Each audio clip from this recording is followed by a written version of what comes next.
So it is officially 10:40 on Thursday, the 2nd of January, which means it's the morning of our first convention. And I've been up this morning editing, trying to get this first video released by today. It still hasn't sunk in. I don't think it will for a while, but today's going to be absolutely wild, and we can't tell you guys how glad we are to just be able to do this trip. There's so much work that's gone into this, and it's finally starting to pay off now that we're actually releasing things and, you know, promoting what we're doing, and we're getting really positive reactions back.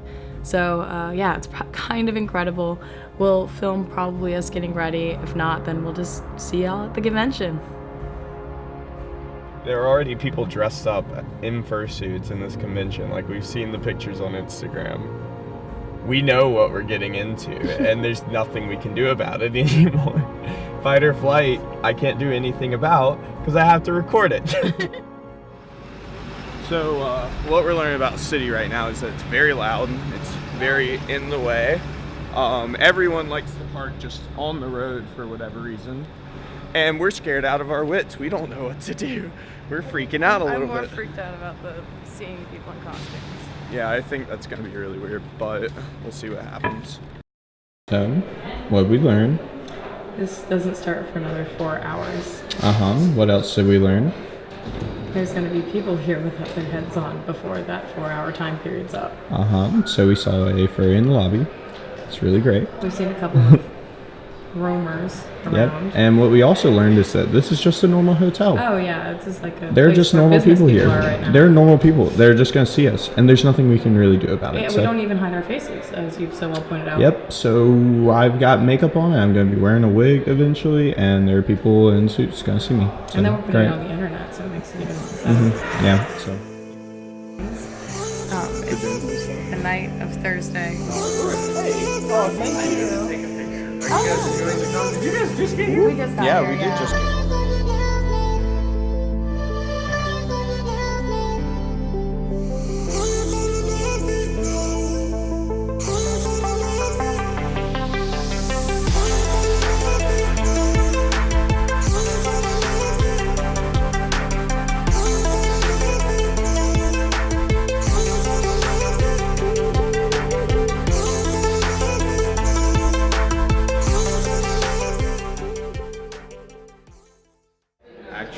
It was very weird the first night, but I think it's because there wasn't a lot of people, but seeing this entire community of people out here has really changed my mind actually about a lot of things. We already had some people coming up to us saying hi.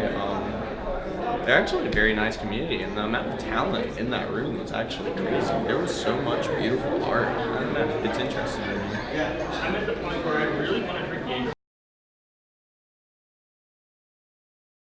Are you excited to be here today? Absolutely. Yes, Circle is. Circle is very excited. I am so excited to be here today. It's my first furry convention ever. So I'm very excited to be here. Is this your first convention? Yeah. Okay, how long did y'all travel to be here? Well, I live in New Jersey, so Okay. I had to drive 2 hours to get to Pennsylvania, and then 1 hour to get here. I live in this city, so and believe it or not, I just learned about the con like last week, and I was like, if I don't come to this con, I can't call myself a furry.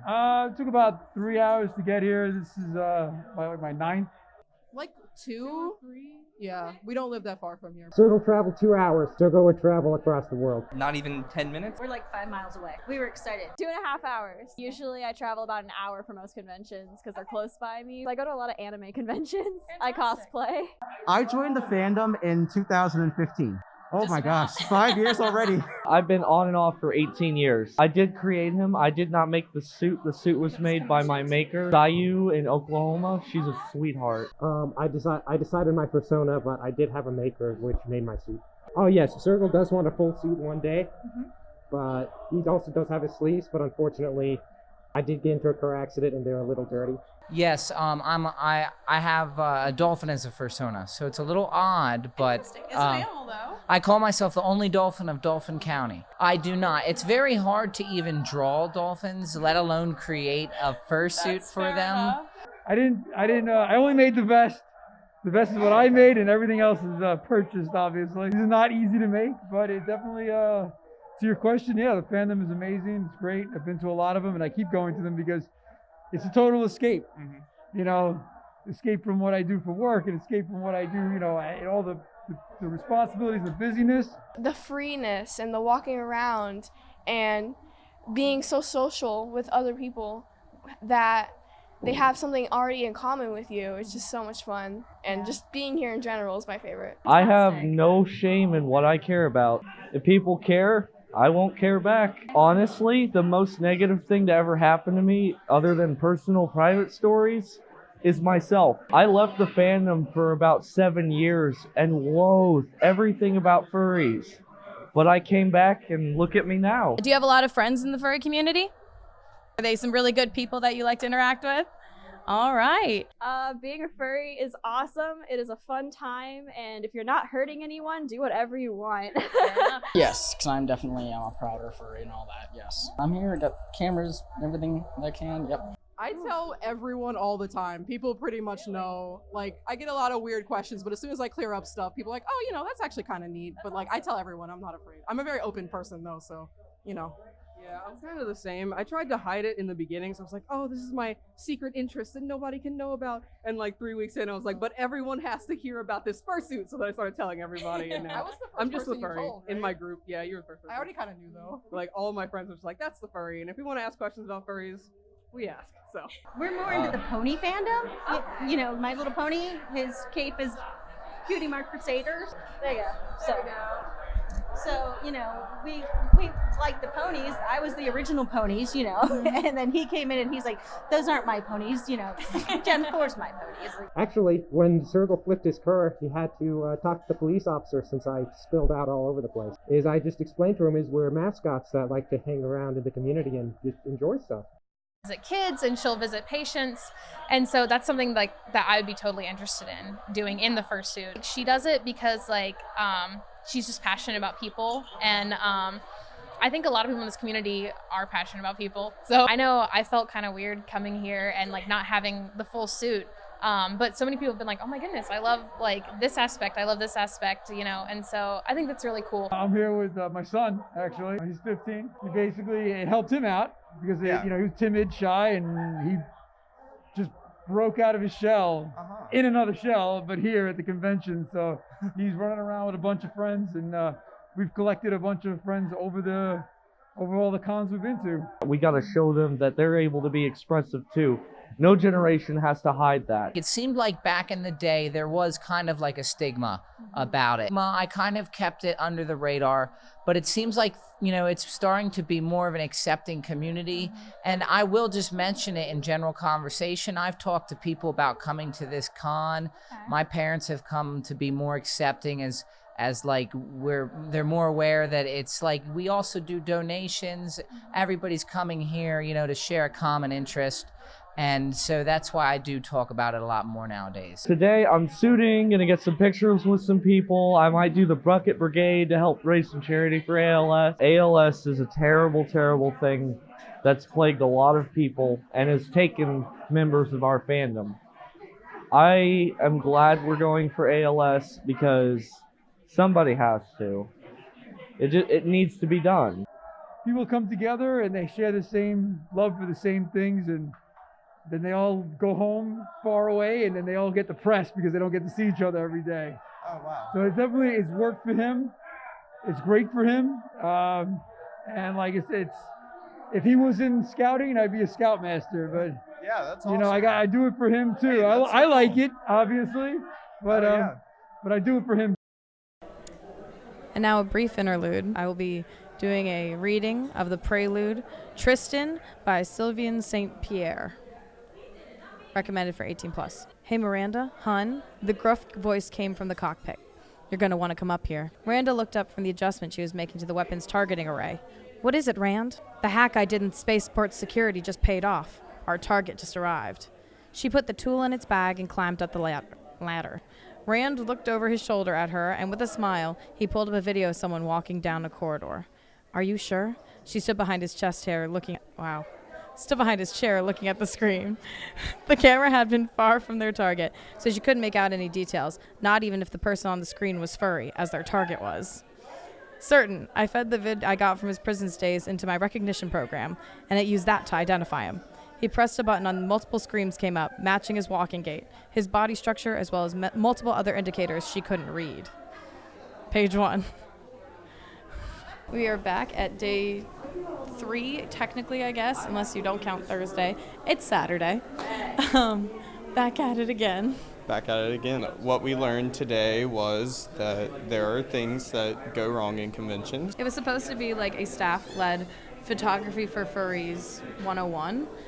But the person never showed up. He basically had a guy that was just a professional photographer, just happened to walk into the room. He was like, well, I'll do it. I guess if no one will do it, I'll do it. Yeah, he had some really great information about He was actually very good at it. So right now we're just interviewing a few more people. Yeah, we already have, I think, now 9 interviews under our belt from the past 2 days. 9, 10. Yeah, so we're definitely going to try to get some more. We're going to try, I think, to go maybe to another panel, maybe to the parade, maybe to the dance tonight, maybe to another panel tonight. We're not sure yet. We'll see what happens. We'll see what happens. We'll see how we feel.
We're back from convention number 1, the furry convention. We went on the first day to the nighttime event, which seemed poorly scheduled. There seemed to be some issues going on there. I understand it's their first con, so that's not completely unusual. On the second day, that was Friday, we went basically all day. We mainly did interviews and we met a lot of really fun people. On the third day, we kind of had the same plan, but we knew we wanted to go to some panels. We went to one panel where the panelists never showed up. It was just some random guy in the audience who did the panel. He did a great job. We attempted to also go to a DJing panel.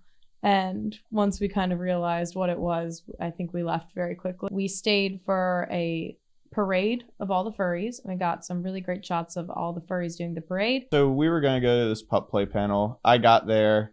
We went in the room. It was completely empty. For clarification, pup play is an 18 plus sexual thing. Yeah, it's something that would have been interesting to cover, but if we were the only 2 people in the room, then there probably would have been some pressure for that, and we said no. We actually got to meet the mascot. Was different at first. I didn't know how to respond quite right whenever we first met him. He was really happy to show us around the convention. He was really excited to forward the community. He talked about the fact that they were donating a lot of their money to ALS prevention, and that was something that I never thought of. But these communities of people that are spending all this money on fursuits and just traveling to conventions and stuff like that also put their money towards a good cause, which is pretty cool to see. My general opinion is one thing that we noticed we were doing is we had been putting furries in this other category before we met them. And when we got to the convention, we met them and they were just people, and we humanized them. Yeah, they're nothing more than cosplayers, honestly. That made it very different to actually have a person-to-person connection. For me, it was really easy to interview people. I really enjoyed just talking to them. And there was a lot of really good opinions out there, and people wanted to share their stories. They were forming a line to do interviews with us, essentially. We got a ton of compliments. Like, everyone recognized us, like, pretty instantaneously. A lot of people took photos with us and said, my wife will love this. I mean, I think we got the correct recognition, both of us, and considering Avery made all of the costumes, I mean. Next thing we're going to be doing is on Tuesday flying to Los Angeles, and we're going to go to Anime LA. And that's going to be really fun, and that's going to be a completely different culture than furries. I think it's going to be way more broad, and I'm very interested to see the kind of people who want to talk with us. To sum up, this week went better than I thought it would. A little weird at first, but way more normal by the end of it, way more understandable. And I'm very excited to go to the next convention.